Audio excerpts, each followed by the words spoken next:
हूँ। ये हमारी धान है 17-18। ये आप देख सकते हैं, मैं आपको नज़दीक से जाकर दिखाता हूँ इस धान को।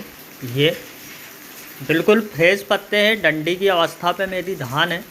हालांकि कल्ले उतने ज़्यादा नहीं है, फुटाव नहीं है, पुरानी पत्तियाँ पीली हैं, है ना। और इसमें हमने डाला है सिर्फ 25 किलो यूरिया, है ना। और वो भी दो बार एक बार में, है ना। 2 बार में।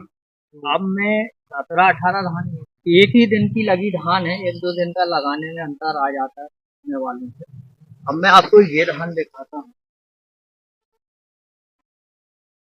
आधी बोरी यूरिया और 2 बोरी एकड़ यूरिया में आपको मैं अंतर दिखा देता हूँ यहीं पर।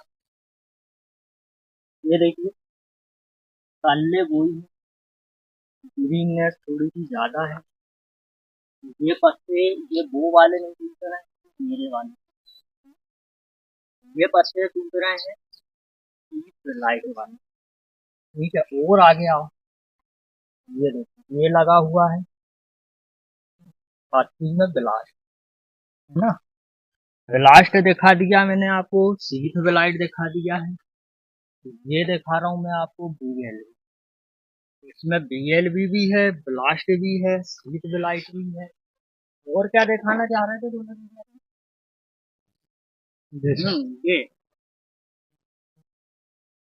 ये सीथ ब्लाइट, है ना। सीध यही था ब्लाइट ना। जी। ये देखो, पूरा सफेद हो गया है, ऊपर से ऊपर तक ना। ये दिख रहा है, ये पूरा सूख गया है, सड़ गया। इधर भी है ना, बीच में और ज्यादा आज इधर भी है। ये ये देखो, ये अंदर के हालात हैं। ये 2.5 बोरी एकड़ यूरिया डालने के हालात हैं, है ना। और यहाँ देखोगे, वहाँ आपको लास्ट दिखेगा, जी। हीट ब्लाइट दिखेगा, बैक्टीरियल लीफ ब्लाइट दिखेगा। और अभी तो किसान जो तीसरा स्प्रे कर रहा है। अब मैं आपको, किसान अगर फोन उठा ले, वो पंप वहाँ पे चल रहा है, उसका पंप बंद करेगा जब मैं उससे आपकी चर्चा भी कराता हूँ तो आगे। हेलो सतीश भाई, 2 मिनट लेना चाहूंगा मैं आपके। बोलो। और पहले कहाँ की डाली थी दवाई, के नाम आम नहीं मालूम? नहीं मालूम है यार, बस देखना पड़ा क्या है। तो तू वहीं खड़ो है पंप के बगल में, तो देख ले। नहीं बोल डब्बा डब्बी तो उधर पड़े हैं, आगे बढ़े यार। बोल बना ला। बीपी, बीपीएच और ब्लास्ट, बस 2 ही दवाई। सीरियस गिलास इल्ली मार मच्छर मार। तो जो और भी तो रोग लगे तेरे जा में, हाँ यार, और कहाँ है। तो तू दवाई को नाम बता तो मैं बताता कि भाई तू सक्सेस है कि नहीं है दवाई। देख लो यार। मैं नहीं आ रहा, मैं तो तेरी वीडियो बना रहा हूँ। 2 बोरी एकड़ यूरिया डालो तो नहीं तूने देखी। तो भैया ये है किसान, 2 बोरी एकड़ यूरिया डालने वाले। ये डाल रहे हैं, ये दवाई बीपीएच और ब्लास्ट में लीफ ब्लाइट भी लगी हुई है। इसमें एजेक्सिस्ट्रोबिन 11% टेबुपेनोजोल सही है। रख लो नहीं। और बेलिडामाइसिन ये भी सही है। हेमामेक्टिन बेंजोइट 5% में ये भी सही है, चिप्को भी सही है। और 19 नहीं डालना तुमको, नहीं डालना था, बाम नहीं कछु है ना। ये का है, और जो जो एक जो है बच्चियों वाली। वाइमेट्रोजिन, हाँ वायोमेटाजाम। हाँ भैया, जब जो बीपीएच लगो है, ब्लास्ट लगो है, तो जो 19 नंबर को 19 में 19 नंबर को यूरिया दियो मत, नहीं कहीं तक नाइट्रोजन जाने में तो बस। भाई साहब, 3 प्रकार के मुख्य रोग होते हैं, वो मैं इसी वीडियो में आपको दिखाने की कोशिश करता हूँ लास्ट में अभी। नमस्कार, मैं संयोग हूँ और फार्मिंग विद संयोग में आपका बहुत बहुत स्वागत है। भाई साहब, आज हम धान के कुछ रोगों के बारे में चर्चा करेंगे। और ये जो रोग हैं, ये आजकल जो नई नई किस्में वैज्ञानिकों ने किसानों के लिए इजाद की हैं, जैसे कि कुछ किस्मों के नाम मुझे याद हैं, 1885, 1637, 1886, 1847 और 17-18 जो कि हमने लगाई हुई है। इस प्रकार की जो भी नई किस्में हैं, 17-28, ये जो नई किस्में हैं भाई साहब, इन किस्मों में ये रोग मेरे हिसाब से तो बिल्कुल भी नहीं आ रहे हैं, क्योंकि हमने जो 17-18 लगाई हुई है उसमें भी कहीं से कहीं तक ये रोग नहीं है।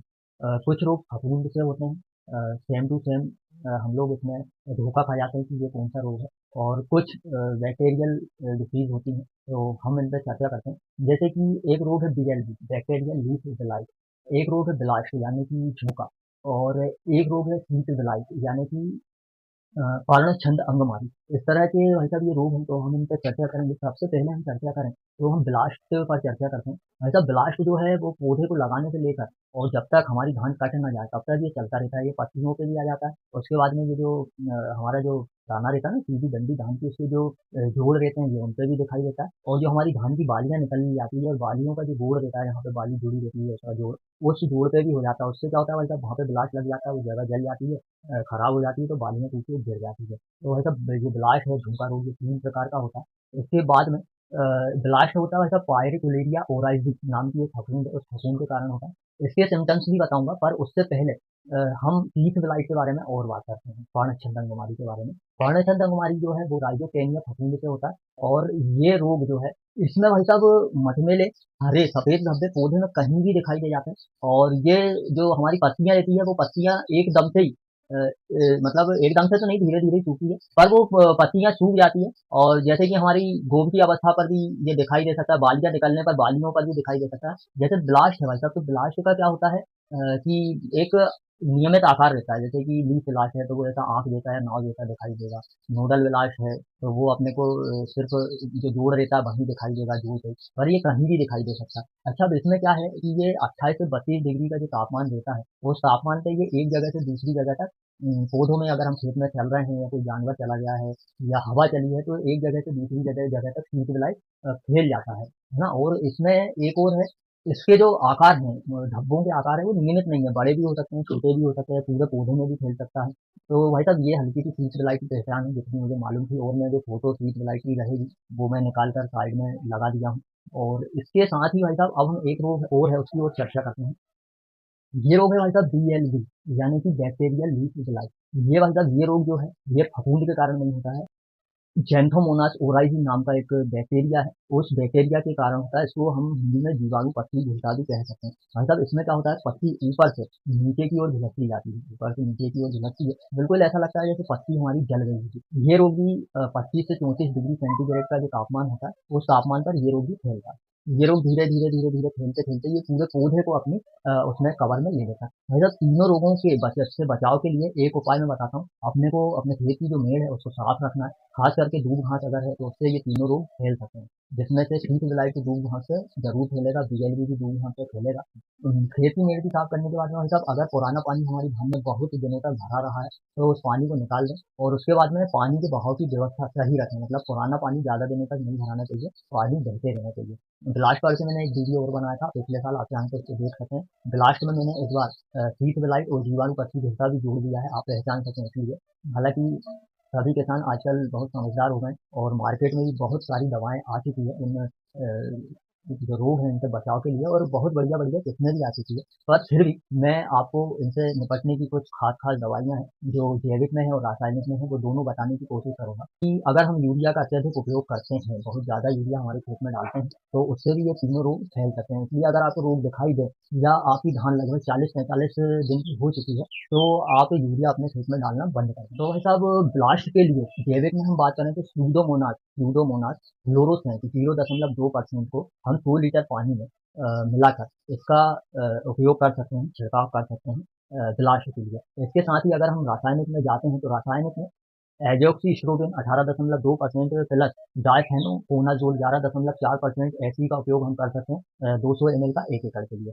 उसके अलावा अगर नहीं तो टेबुकोनाजोल 25% ईसी वाला 300 ml एकड़ के हिसाब से हम इस्तेमाल कर सकते हैं।